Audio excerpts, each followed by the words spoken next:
हिंदू धर्मात नागपंचमी हा सण श्रावण महिन्याच्या शुक्ल पक्षाच्या 5व्या दिवशी साजरा केला जातो. श्रावण महिन्यात भगवान शंकराचा आशीर्वाद मिळविण्याचा हा विशेष प्रसंग मानला जातो.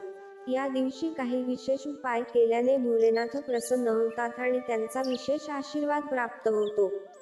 भगवान शिवाच्या भक्तीसाठी श्रावण महिना अतिशय खास मानला जातो. भगवान शिवाचा आशीर्वाद मिळविण्यासाठी भक्त भगवान शिव आणि माता पार्वतीची पूजा करतात आणि सोमवारी उपवास करतात. भोलेनाथाचा आशीर्वाद घेण्यासाठी सोमवारचा उपवास सोडला तर नागपंचमीचा दिवस विशेष मानला जातो.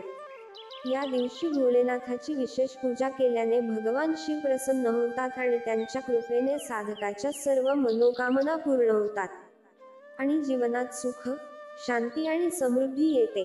नागपंचमीच्या दिवशी भगवान शंकराची पूजा करण्याबरोबरच नागदेवतेचीही पूजा करण्याची परंपरा आहे. त्यामुळे नागपंचमीच्या दिवशी भगवान शंकरासोबत नागदेवतेचीही पूजा केली जाते. नागपंचमीच्या दिवशी ज्योतिषशास्त्रात काही अतिशय सोपे आणि विशेष उपाय सांगण्यात आले आहेत. असे मानले जाते की या उपायांमुळे व्यक्तीला सर्व संकटांपासून मुक्ती मिळते आणि त्याच्या जीवनात सौभाग्य प्राप्त होते. यंदा नागपंचमीचा सण 9 ऑगस्टला साजरा होणार आहे. या दिवशी पूजेचा शुभ मुहूर्त सकाळी 6:01 ते 8:37 पर्यंत असेल. यावेळी भोलेनाथासोबत नागदेवतेचीही पूजा करता येते. नागपंचमीच्या दिवशी हे उपाय करा. कालसर्पयोग किंवा पितृदोषापासून मुक्ती मिळवण्यासाठी उपाय. जन्मकुंडलीत स्थित कालसर्पयोग किंवा पितृदोष जीवनात अनेक समस्या निर्माण करतात. या दोषांपासून मुक्ती मिळवण्यासाठी नागपंचमीच्या दिवशी श्री सर्पसुक्ताचे पठण करावे.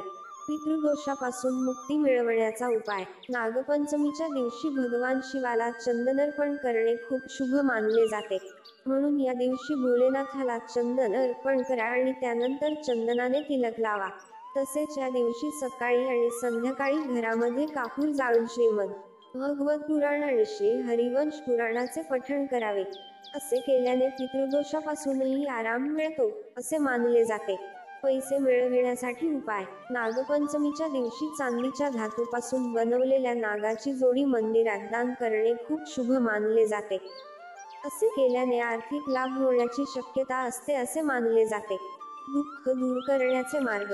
नागपंचमीच्या दिवशी भगवान शंकराला दुधाचा अभिषेक करण्यासोबतच नागदेवतेलाही दूध अर्पण करावे.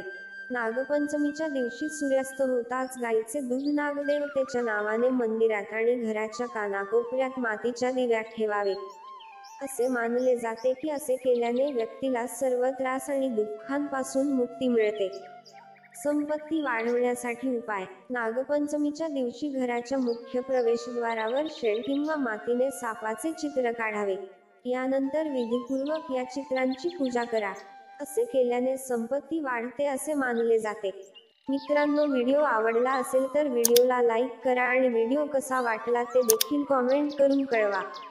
आणि अशाच नवनवीन व्हिडिओसाठी आपल्या चॅनलला सबस्क्राईब करा. धन्यवाद.